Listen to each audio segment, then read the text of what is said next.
Welcome eight physics learner platform. आज हम लोग एक नए कोर्स को स्टार्ट करने वाले हैं। वो कोर्स है हमारा एमएससी फिजिक्स। जैसा कि हमने पहले ही कमिटमेंट किया था कि इस फिजिक्स लर्नर प्लेटफॉर्म पर हम लोग साइंस से रिलेटेड जितने भी कोर्सेज होंगे उनको अवेलेबल कराने का प्रयास करेंगे। तो उसी क्रम में आज हम लोग पोस्ट ग्रेजुएशन लेवल पर फिजिक्स सब्जेक्ट के कोर्स को स्टार्ट कर रहे हैं।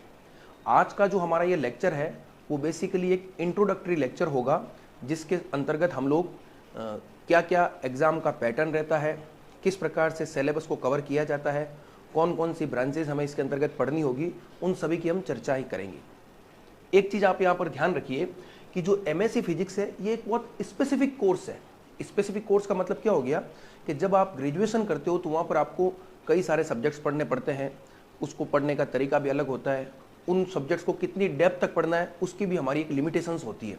लेकिन जब हम किसी भी सब्जेक्ट में पोस्ट ग्रेजुएशन की बात करते हैं तो हम उस लिमिटेशन से बाहर निकल जाते हैं, क्योंकि जब आप पोस्ट ग्रेजुएशन किसी भी सब्जेक्ट में कर रहे हो तो आपका ये प्रयास रहता है कि हम जितना डेप्थ तक हो सके उस पूरे सब्जेक्ट को, जो फिजिक्स सब्जेक्ट के अंतर्गत हम जो जो कंटेंट पढ़ेंगे उनको डिटेल में स्टडी करें। तो यहाँ पर हम लोग देखिए एक चीज़ आपको मैं बताता हूँ कि अब ये जो एमएससी फिजिक्स का सिलेबस है उसको हम कैसे कवर करेंगे, और ये जो लेक्चर सीरीज है, ठीक है ना, वो हर स्टूडेंट के लिए कैसे लाभदायक हो उसकी हम चर्चा करेंगे। तो देखिए यहाँ पर मैंने एक चीज़ लिखी है, सिलेबस एंड एग्जाम पैटर्न, फिर सेमेस्टर स्कीम। अब देखिए कुछ यूनिवर्सिटीज ऐसी हो सकती हैं जहाँ पर एनुअल स्कीम चलती हो, कुछ यूनिवर्सिटी ऐसी होती है जहाँ पर सेमेस्टर स्कीम चलती हो। चूंकि मैं यहाँ पर जिस यूनिवर्सिटी के सिलेबस को या जिस यूनिवर्सिटी के पूरे सिस्टम को डिस्कस करूंगा वो यूनिवर्सिटी होगी हमारी MDSU अजमेर, ठीक है, जो आपकी महर्षि दयानंद सरस्वती विश्वविद्यालय है अजमेर। उसके अंतर्गत एमएससी फिजिक्स के अंतर्गत क्या क्या सिलेबस रहता है, किस प्रकार से मार्किंग की स्कीम रहती है, एग्जाम का पैटर्न क्या रहता है, उसकी हम चर्चा करेंगे। लेकिन फिर आपका ये प्रश्न होगा कि ये लेक्चर सीरीज सब स्टूडेंट के लिए कैसे इंपॉर्टेंट रहेगी। तो यहाँ पर एक बात आप ध्यान से सुनिए। आप एक चीज़ समझ सकते हैं कि जो हमारा सब्जेक्ट है फिजिक्स, ये एक यूनिवर्सल सब्जेक्ट है। इसके अंतर्गत हम जो भी कंटेंट पढ़ते हैं, जैसे क्वांटम फिजिक्स पढ़ लीजिए, classical mechanics, electronics, nuclear physics, atomic and molecular physics, ये लगभग आप हर यूनिवर्सिटीज़ में हम यूजी लेवल यानी जो बैचलर डिग्री होती है वहाँ पर भी हम पढ़ते हैं, और इन्हीं का एडवांस रूप आप एमएससी फिजिक्स के अंतर्गत भी पढ़ते हो। तो यहाँ पर एमडीएस के अलावा जो अदर यूनिवर्सिटी के स्टूडेंट हैं उनके लिए लेक्चर सीरीज कैसे लाभदायक होगी, आपको सिर्फ एक काम करना है कि क्योंकि यहाँ पर जो हम कोर्स डेवलप करेंगे वो पेपर के हिसाब से करेंगे। जैसे हमने एक कोर्स डेवलप कर लिया क्वांटम मैकेनिक्स का, एक कोर्स हमने डेवलप कर लिया क्लासिकल फिजिक्स का, एक कोर्स हमने डेवलप कर लिया न्यूक्लियर फिजिक्स का। इस प्रकार से हम इन बुक वाइज, ठीक है ना, कोर्स को हम डेवलप करेंगे। तो आप जिस यूनिवर्सिटी में पढ़ते हो उस यूनिवर्सिटी में जो भी सिलेबस हो उस अकॉर्डिंग आप क्या कर लीजिए, उस कोर्स को ऑप्ट कर लीजिए और अपने मटेरियल को प्रिपेयर कर लीजिए। तो इस संदर्भ में ये लेक्चर सीरीज आपके लिए उतनी ही इंपॉर्टेंट है जितनी एमडीएस अजमेर वाले स्टूडेंट्स के लिए है, ठीक है। अब यहां पर हम थोड़ा बहुत क्या करेंगे, एमडीएस में क्या क्या चीजें हैं, कौन कौन से पेपर्स हैं, कैसी मार्किंग स्कीम है, उसकी हम चर्चा करते हैं। चूंकि एमडीएस यूनिवर्सिटी में हमारे सेमेस्टर स्कीम चलती है। सेमेस्टर स्कीम के अंतर्गत क्या होता है, आपको जब पोस्ट ग्रेजुएशन आपकी कंप्लीट होगी तो आपको 4 सेमेस्टर से गुजरना पड़ेगा, ठीक है ना। प्रीवियस जो क्लास होती है उसमें 2 सेमेस्टर और जो फाइनल होती है उसमें 2 सेमेस्टर, ठीक है ना, फर्स्ट सेकंड थर्ड फोर्थ, तो 4 सेमेस्टर होते हैं। अब सेमेस्टर के अंतर्गत क्या क्या सिस्टम है उसको आप देखिए, नेक्स्ट स्लाइड में लिखा है। यहाँ पर देखो एक चीज नोट कीजिए, सेमेस्टर में थ्योरी का एग्जाम अलग से होगा और प्रैक्टिकल का एग्जाम अलग से होगा। तो अब प्रैक्टिकल में क्या क्या उसकी चर्चा हम यहाँ पर नहीं करेंगे। हम बेसिकली यहाँ पर थ्योरी में क्या क्या मार्किंग स्कीम रहती है, कौन कौन से पेपर होते हैं, उनकी हम चर्चा करते हैं। तो देखिए यहां पर मैंने लिखा है थ्योरी एग्जाम, उसके बारे में मैंने कुछ पॉइंट्स लिखे, उन पॉइंट्स को आप देखिए। सबसे पहले मैंने लिखा है each semester 4 theory papers are in syllabus, यानी हर एक सेमेस्टर में, जब आप फर्स्ट सेमेस्टर की बात करो, चाहे सेकंड थर्ड फोर्थ किसी भी सेमेस्टर की बात करो, तो हर सेमेस्टर में आपके 4 पेपर होंगे, ठीक है। और हर एक पेपर के कितने मार्क्स हैं, 100 मार्क्स। वापिस से ध्यान रखना, ये मैं सारी चर्चाएं कर रहा हूं किसके संदर्भ में, एमडीएसयू अजमेर के संदर्भ में, ठीक है। तो 4 पेपर हर ईयर हर सेमेस्टर में और हर एक पेपर 100 मार्क्स का। तो एक सेमेस्टर में थ्योरी कितने मार्क्स की होगी, 400 मार्क्स की होगी, ठीक है ना। इस सेमेस्टर में थ्योरी कितने मार्क्स की होगी, आपके 400 मार्क्स की होगी। क्लियर है। फिर यहां पर आप देखिए फर्स्ट और सेकंड सेमेस्टर में जितने भी पेपर होंगे, पेपर तो 4 ही होने हैं, वो सभी कैंडिडेट के लिए क्या रहेंगे, समान रहेंगे। यानी ऐसा नहीं है कि सपोज कीजिए जितने भी कैंडिडेट इस एग्जाम को दे रहे हैं, फर्स्ट सेमेस्टर सेकंड सेमेस्टर, तो उसके अंतर्गत जितनी भी बुक्स है, फर्स्ट सेमेस्टर में 4 है, सेकंड में 4 है, तो वो सभी के लिए समान रहेगी। लेकिन जब आप थर्ड और फोर्थ सेमेस्टर में आओगे तो उन 4 में से 3 पेपर तो क्या रहेंगे, सभी स्टूडेंट्स के लिए समान रहेंगे, लेकिन एक पेपर जो होगा वो कैसा होगा, इलेक्टिव होगा। इलेक्टिव का मतलब क्या होगा कि जो फोर्थ पेपर होगा उसमें आपके 3-4 अलग अलग बुक्स होगी। अब डिपेंड करता है कि आपका किस में इंटरेस्ट है, आपका जिसमें इंटरेस्ट है उस पेपर को आप क्या कर सकते हो, इलेक्ट कर सकते हो या ऑप्ट कर सकते हो। अब ये करता है, डिपेंड करता है यूनिवर्सिटी में या कॉलेज टू कॉलेज वाइज, ठीक है ना। कुछ कॉलेजेस में जो इलेक्टिव पेपर होते हैं उनकी स्पेशलाइजेशन लैब्स होती है, उनके स्पेशलाइज टीचर होते हैं, तो उस हिसाब से वो पेपर आपको ऑफर करते हैं। लेकिन ध्यान क्या रखना है कि एक पेपर आपका इलेक्टिव होगा, आपको ऑप्ट करना पड़ेगा। इन 3 पेपर में आपके पास कोई चॉइस नहीं है। थर्ड फोर्थ सेमेस्टर में जो 3 पेपर है वो तो आपको पढ़ने ही पढ़ने सभी को, लेकिन यहां पर एक आपके पास क्या रह जाएगा, ऑप्शन रह जाएगा। तो एक चीज क्लियर हो गई, 4 सेमेस्टर, हर सेमेस्टर में 4 पेपर, हर पेपर 100 मार्क्स का, तो ओवरऑल एक सेमेस्टर 400 मार्क्स का। फिर हमने क्या कहा, फर्स्ट और सेकंड सेमेस्टर में जो आपके चारों पेपर है वो सभी कैंडिडेट से क्या रहेंगे, समान रहेंगे।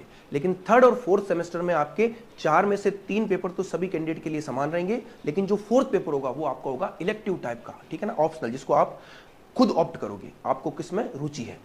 फिर हमने क्या लिखा है, अगर हम सिलेबस की बात करें तो जो ईच पेपर है, हर एक पेपर, ठीक है ना, आपको पता है हर सेमेस्टर में 4 पेपर, तो हर एक पेपर में क्या होता है, आपका जो सिलेबस लिखा होगा वो 3 यूनिट्स में डिवाइड होगा। ये आप लोग बिल्कुल अंडर ग्रेजुएशन में हम पढ़ के आ चुके हैं, 3 यूनिट्स होती है, आपको सब पता है। तो ये मैंने मार्किंग, ये सिस्टम मैंने बताया थ्योरी एग्जाम में क्या क्या रहेगा, ठीक है।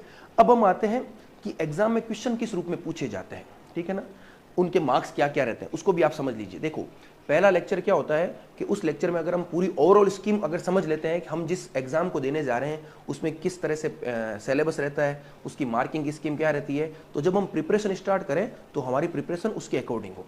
हम प्रिपरेशन 2 लेवल पर करते हैं, एक चूंकि हम डिग्री कर रहे हैं तो हमें मार्क्स लाने पड़ेंगे, एक सर्टेन मार्क्स हम चाहते हैं कि हम ज़्यादा से ज़्यादा मार्क्स लेके आए, और दूसरा होगा हमारा हम नॉलेज लेवल पर भी, या नॉलेज का जो फ्रंट है, जो कॉन्सेप्चुअल आपको क्लैरिटी करनी है, उस फ्रंट पर भी हम क्या करें, अच्छे से परफॉर्म करें। तो ये दोनों चीज़ें पैरेलल चलेगी, ठीक है ना। तो कॉन्सेप्चुअल क्लैरिटी को तो हम जब कंटेंट करेंगे तो हमें करना ही करना है, और साथ साथ जब हम कंटेंट को डिस्कस करेंगे तो हमें थोड़ा बहुत एग्जाम का पैटर्न भी पता रहे, ताकि उस हिसाब से हम क्या कर सकें, उस कंटेंट को तैयार कर सकें, ठीक है। तो अब देखिए, मैंने कह दिया कि हर पेपर में 3 यूनिट है। अब जो हर पेपर होगा उसमें 3 पार्ट के आधार पर क्वेश्चन आएंगे। 3 यूनिट तो हो गई, वो तो सिलेबस का पार्ट हो गया। अब जो 100 मार्क्स का पेपर होगा उसका डिवीजन किस प्रकार से, उसको आप देखिए एक बार। देखो यहां पर मैंने लिखा है, the question paper is divided into 3 parts. Part A, ये देखिए आपका पार्ट ए जो 25 मार्क्स का है, ये पार्ट बी जो आपका 30 मार्क्स का है, और ये पार्ट सी जो आपका 45 मार्क्स का है। आप इनको एडअप कर लीजिए तो ये आपके 100 हो गए, ठीक है। और ये इस part A, part B, part C के अंतर्गत जो भी क्वेश्चन आएंगे वो आएंगे किन में से, जो हर पेपर में 3 यूनिट है उसी में से आएंगे। अब किस तरह से आएंगे, कई बार हम सोचते हैं कि जैसे 3 यूनिट है तो हम कोई एक यूनिट को स्किप कर दें या कोई 2 यूनिट तैयार कर लें तो हमारा काम चल जाएगा क्या, तो नहीं चलने वाला है। क्योंकि ये जो पार्ट ए बी सी में जो क्वेश्चन पूछने का तरीका है ना, अभी मैं आपको बताऊंगा, उस तरीके के आधार पर आपको क्या करना पड़ेगा, तीनों यूनिट को करना ही करना पड़ेगा। हाँ, ये हो सकता है कि किसी एक यूनिट को या 2 यूनिट को आप बहुत ज्यादा अच्छा कर लें, और किसी एक यूनिट को आप अगर थोड़ा कम भी कर पाए तो भी कोई दिक्कत नहीं है, आपका काम चल जाएगा। लेकिन आप छोड़ नहीं सकते, आप स्किप नहीं कर सकते, आपको तीनों यूनिट्स को क्या करना पड़ेगा, पढ़ना पड़ेगा। अब हम समझते हैं इसका पैटर्न। तो जो पार्ट ए है वो 25 मार्क्स का है। बेसिकली पार्ट ए के अंतर्गत जो क्वेश्चन पूछे जाएंगे वो बिल्कुल शॉर्ट आंसर टाइप होंगे, जिनकी वर्ड लिमिट होगी हार्डली 40 to 50 वर्ड्स। तो मैंने लिखा है देखो 10 क्वेश्चन, और हर एक क्वेश्चन कितने वर्ड का होगा, 50 वर्ड्स का। 50 वर्ड्स मतलब बहुत छोटा क्वेश्चन होता है, ठीक है। Will be set taking at least 3 question from each unit. तो देखिए पार्ट ए के अंतर्गत क्या होगा, टोटल 10 क्वेश्चन आएंगे, ठीक है ना। लेकिन वो 10 क्वेश्चन जब एग्जामिनर सेट करेगा तो उसका प्रयास क्या रहेगा कि हर यूनिट में से 3-3 क्वेश्चन तो उसे लेने ही लेने हैं। तो देखिए अगर आपको पार्ट ए पूरा सही करना है तो आपको तीनों यूनिट पढ़नी ही पड़ेगी। अब ये हो सकता है कि फर्स्ट यूनिट में से 3 ले लिए, सेकंड में से 3 ले लिए, और पीछे बचे 4 तो थर्ड में से 4 ले सकता है, वो सेकंड में से भी 4 ले सकता है, फर्स्ट में भी 4 ले सकता है, लेकिन 3-3 तो सब में से लेने ही पड़ेंगे। तो कहने का मतलब हो गया पार्ट ए को पूरा करना है तो आपको पूरी यूनिट्स पढ़नी पड़ेगी। तो पार्ट ए में कितने क्वेश्चन आएंगे, 10 क्वेश्चन, हर क्वेश्चन की answer limit, word limit 50 words है, और हर यूनिट में से 3 क्वेश्चन तो कम से कम आएंगे। और करने कितने आपको ये 10 के 10 पूरे करने हैं, इसमें कोई चॉइस नहीं है। ऐसा नहीं है 10 में से आपने 8 कर लिए, 7 कर लिए, नहीं, आपको 10 के 10 पूरे करने हैं। और हर क्वेश्चन के मार्क्स कितने हैं, हर क्वेश्चन 2.5 मार्क्स का है। तो 2.5 मार्क्स का मतलब क्या हो गया, 25 हो गया, 2.5 × 10 = 25। तो पार्ट ए का पैटर्न समझ में आ गया। अब हम आते हैं पार्ट बी पर। पार्ट बी में क्या होगा, इसमें हर क्वेश्चन 100 वर्ड्स में लिखना है। तो ये एक तरह से आपका मीडियम रेंज का क्वेश्चन हो गया, लगभग 1-1.5 पेज में इसका आंसर आपको लिखना होता है। पार्ट बी में टोटल क्वेश्चन कितने आएंगे, 9। उसमें भी क्या लिखा है, will be said taking 3 from each unit. तो यहां पर भी कोई ऑप्शन नहीं है। आपको जो एग्जामिनर बनाएगा, एग्जामिनर जब क्वेश्चन बनाएगा तो वो ये प्रयास करेगा कि यूनिट 1 में से भी 3 क्वेश्चन लूं, यूनिट 2 में से भी 3 लूं, यूनिट 3 में से भी 3 लूं। तो 9 क्वेश्चन इस तरह से बनेंगे। अब आपको करने कितने हैं, पार्ट ए में तो आपको पूरे 10 अटेम्प्ट करने थे, लेकिन यहां पर आपको पूरे 10 अटेम्प्ट नहीं करना है। यहां पर आपको केवल 5 क्वेश्चन अटेंड करने। कितने, 5। देखो लिखा है ना, candidate is required attempt 5 question, ठीक है ना, 5 ही करने। लेकिन वो 5 करने कैसे हैं, आपको ये तो पता है कि यूनिट 1 में से 3 आएंगे, यूनिट 2 में से 3 आएंगे, यूनिट 3 में से 3 आएंगे। तो क्यों नहीं मैं यूनिट 1 में से 3 कर लूं और यूनिट 2 में से 2 कर लूं, मेरा काम चल जाए, ऐसा नहीं चलेगा। आपको पहली, दूसरी और तीसरी यूनिट में से एक एक क्वेश्चन तो करना ही करना पड़ेगा। तो यहां पर आपका ऑप्शन खत्म, आप यूनिट छोड़ नहीं सकते। और उसके अलावा किसी भी एक यूनिट में से आप 2 से ज्यादा भी नहीं कर सकते, ठीक है ना। तो ऐसा नहीं है कि जैसे मान लीजिए आपने यूनिट 1 बहुत अच्छी कर ली, ठीक है ना, यूनिट 2, 3 को बहुत कमजोर कर लिया, तो यूनिट 1 में से 3 कर लिए, यूनिट 2 और 3 में से 1 कर लिया, तो 5 हो गए, तब भी काम नहीं चलेगा, क्योंकि 2 से ज्यादा आप कर नहीं सकते। तो आपको एटलीस्ट 2 यूनिट तो बहुत ही अच्छे से करनी ही करनी पड़ेगी, क्योंकि आगे मैंने लिखा है, देखो, candidate is required attempt 5 questions taking at least 1 question but not more than 2 from any unit. यानी आपको हर यूनिट में से एक क्वेश्चन तो करना ही करना है, लेकिन 2 से ज्यादा भी नहीं करना है। तो ये इसका पूरा पैटर्न हो गया। और ईच क्वेश्चन कैरी 6 मार्क्स। तो देख लीजिए 6 × 5 30 हो गए। तो पार्ट बी भी समझ में आ गया। पार्ट सी 45 मार्क्स का है। इसके अंतर्गत क्या होगा, आपके जो बिल्कुल बड़े क्वेश्चन, जिसको हम कहते हैं मेजर डेरिवेशन टाइप के क्वेश्चन होते हैं, वो आपसे पूछे जाएंगे। इसमें टोटल क्वेश्चन कितने आएंगे, 6 आएंगे।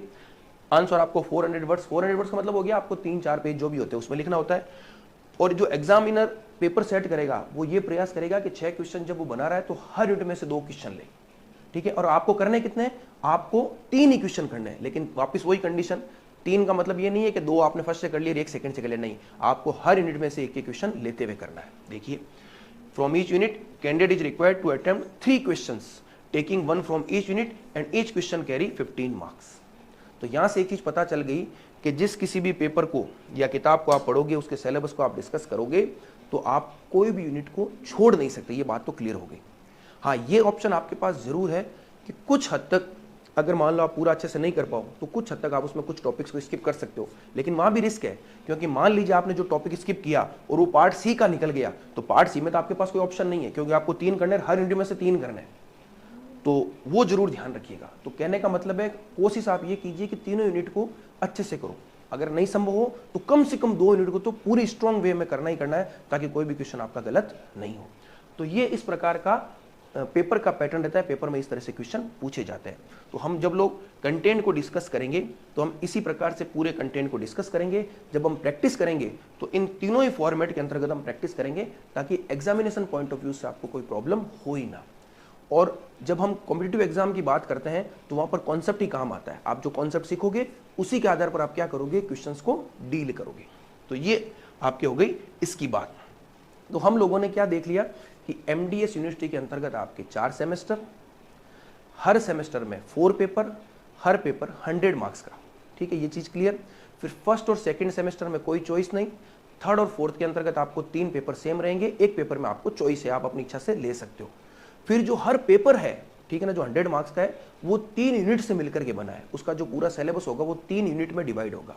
फिर जो पेपर आएगा उसमें एग्जाम का पैटर्न क्या होगा, part A, part B, part C, वो क्या है वो मैं पूरा बता चुका हूं। अब हम आते हैं सीधे ही हमारे एमडीएस यूनिवर्सिटी में जो फर्स्ट सेमेस्टर है उस पर आते हैं हम सीधा, ठीक है ना। अब यहां पर हम देखो किस पेपर में क्या क्या कंटेंट, उसकी सारी चर्चा नहीं करें, क्योंकि सिलेबस के अंतर्गत क्या क्या लिखा हुआ है वो तो जब हम डिस्कस करेंगे तब आपको साथ साथ पता चलता रहेगा। अदरवाइज हमारा लेक्चर बड़ा हो जाएगा और उसको कोई अर्थ भी नहीं निकलेगा, ठीक है ना। तो हम यहाँ पर सिर्फ ये देखेंगे कि जो फर्स्ट सेमेस्टर है उसके अंतर्गत आपके ये 4 पेपर हैं। कौन कौन से हैं, एक है आपका क्लासिकल मैकेनिक्स, एक है आपका क्लासिकल इलेक्ट्रोडायनेमिक्स, ठीक है ना। क्लासिकल मैकेनिक्स का मतलब हो गया जो आपकी न्यूटोनियन मैकेनिक्स टाइप आप पढ़ते हो। क्लासिकल इलेक्ट्रोडायनेमिक्स जो आप ईएमटी इलेक्ट्रोमैग्नेटिक थ्योरी पढ़ते हो उसी का एडवांस रूप है। एक आपका क्वांटम मैकेनिक्स और एक है आपका मैथमेटिकल मेथड्स इन फिजिक्स। ये इंपॉर्टेंट चीज है जो आपको ध्यान रखनी है। तो अब ये चारों पेपर है, हर पेपर में आपको पता है 3-3 यूनिट है, पार्ट एबीसी सब में से आएंगे, हर एक पेपर 100 मार्क्स का है। तो अब हमें इन्हें डिटेल में करना है। अब यहां पर एक चीज आप विशेष रूप से ध्यान रखिए कि आपको ऐसा लग रहा होगा कि मैंने सारा कुछ यहाँ पर इंग्लिश में लिखा है। ये एक बहुत बड़ी भ्रांति होती है कि जब हम एमएससी आते हैं तो हमें हिंदी मीडियम ऑप्ट करना है या इंग्लिश मीडियम ऑप्ट करना है। तो देखिए, मीडियम वैसे साइंस सब्जेक्ट जो होता है वो मीडियम से इंडिपेंडेंट होता है, लेकिन आप जब पीजी करोगे, एमएससी इन फिजिक्स कर रहे हो, तब जो भी आप स्टैंडर्ड बुक्स पढ़ोगे वो सब इंग्लिश में ही आती है, आपको एग्जाम में भी इंग्लिश में ही लिखना पड़ेगा। तो उस डर को अपने दिमाग से निकाल दीजिए, कोई फर्क नहीं पड़ेगा। लगभग सारे कैंडिडेट्स जो होते हैं, ठीक है ना, वो हिंदी मीडियम से आते हैं ग्रेजुएशन तक और उसके बाद वो इंग्लिश में शिफ्ट कर जाते हैं, उनको कोई प्रॉब्लम होती नहीं है। 1-2 महीने तक थोड़ी प्रॉब्लम रहती है, लेकिन जब हम चीज़ों को सीखना समझना स्टार्ट करते हैं तो हमें कोई दिक्कत होती नहीं है। तो इस फ्रंट पर आपको घबराने की जरूरत नहीं है। मैं हर एक टॉपिक जो होगा, चूंकि हमें इंग्लिश में तो लिखना पड़ेगा, हमारा कॉपी में लिखने की तरीका, हमारे नोट्स वगैरह सब इंग्लिश में होंगे, लेकिन मैं आपको बाइलिंगुअल तरीके से चीज़ें समझा दूंगा, तो आपको कोई ज़्यादा प्रॉब्लम आने वाली नहीं। रटना आपको है नहीं, जो चीज़ें आपने समझी है उसको लैंग्वेज फॉर्मेट में लेकर के लिखना पड़ेगा, कोई दिक्कत नहीं होगी आपको लैंग्वेज के फ्रंट पर। तो ठीक है ना, थोड़ा हो सकता है आपको 2, 4, 5 लेक्चर में लगे, लेकिन धीरे धीरे आप क्या हो जाओगे, फैमिलियर हो जाओगे, हैबिचुअल हो जाओगे। ठीक है, तो अब हम ये जो 4 पेपर हैं, इन 4 पेपर में से कौन से पेपर को पहले स्टार्ट करेंगे? तो हम सबसे पहले स्टार्ट करेंगे क्वांटम मैकेनिक्स को। ठीक है, इस पेपर को हम स्टार्ट करेंगे। अब इस पेपर को देखो, अब 2 तरीके हैं, चाहे हम क्लासिकल की बात करें, इन सब की बात करें, तो हम एक प्रयास ये करेंगे कि जब हम उस बुक को स्टार्ट करेंगे तो इनिशियल में हम क्या करेंगे, कुछ लेक्चर, 4-5 लेक्चर ऐसे लेंगे जिससे कि आपका जो ग्रेजुएशन का पोर्शन है, जो हो सकता है आपको अच्छे से आता हो तो अच्छी बात है, लेकिन अगर मान लो उस फ्रंट पर थोड़ी प्रॉब्लम हो तो 4-5 लेक्चर से हम ये प्रयास करेंगे कि उस सारी चीज़ों को एक बार समरी तरीके में सीख लें, ठीक है ना, समराइज कर लें, ताकि जब हम एडवांस लेवल पर चलें तो हमें कोई ज़्यादा प्रॉब्लम नहीं हो। तो हम यही प्रयास करेंगे, ठीक है ना। तो क्वांटम मैकेनिक्स की बुक को हम नेक्स्ट लेक्चर में स्टार्ट करेंगे। होपफुली आपको जो मैंने इस लेक्चर के अंतर्गत बातें बताई है आपने अच्छे से समझी होगी। जो पूरा मार्किंग पैटर्न, सिलेबस का पैटर्न मैंने एक्सप्लेन किया है वो स्पेशली एमडीएस यूनिवर्सिटी अजमेर के लिए किया है, लेकिन जो हम कंटेंट पढ़ेंगे वो कंटेंट सभी यूनिवर्सिटीज के बच्चों के लिए समान रूप से उपयोगी रहेगा। आप चाहे किसी भी यूनिवर्सिटी का सिलेबस उठा के देख लीजिए, फर्स्ट सेमेस्टर में आपको मोटे मोटे तौर पर यही पेपर्स आपको पढ़ने ही पड़ेंगे। फर्स्ट सेकंड सेमेस्टर में आप पूरे ऑल ओवर इंडिया में चले जाइए, किसी भी यूनिवर्सिटी में चले जाइए, पेपर लगभग समान रहते हैं। थर्ड और फोर्थ सेमेस्टर में चूंकि आपको ऑप्ट करना पड़ता है, कुछ स्पेशलाइजेशन की तरफ जाना पड़ता है, तो वहां पर डिफरेंट लैब्स के अनुसार डिफरेंट पेपर हो सकते हैं, लेकिन फर्स्ट सेकंड सेमेस्टर में कोई प्रॉब्लम नहीं होगी। और जब हम पीजी करने के साथ साथ जब हम नेट जेआरएफ जैसे एग्जाम हो जाए या कोई भी रिसर्च इंस्टीट्यूट के एग्जाम हो जाए, उनकी जब हम बात करते हैं तो उनमें मोटे तौर पर ये जो कंटेंट होते हैं यही काम आते हैं। तो आप विश्वास रखिए कि जो चीजें हम यहाँ पर पढ़ेंगे वो सभी के लिए समान रूप से उपयोगी होगी। और वैसे अगर किसी स्टूडेंट किसी भी यूनिवर्सिटी का है, उसके कोई भी क्वेरी है तो आप कमेंट बॉक्स के थ्रू पूछ सकते हैं। तो हर यूनिवर्सिटी के लिए या एक कंबाइंड हम इस प्रकार का लेक्चर भी बनाएंगे ताकि हर यूनिवर्सिटी के सिलेबस को हम इस प्रकार से डिस्कस कर सकें। ठीक है, तो आज के लेक्चर को मैं ये समाप्त करता हूं। अब हम नेक्स्ट लेक्चर में हमारे सीधे कंटेंट पर आएंगे, क्वांटम मैकेनिक्स वाले बुक को स्टार्ट करेंगे। Thank you.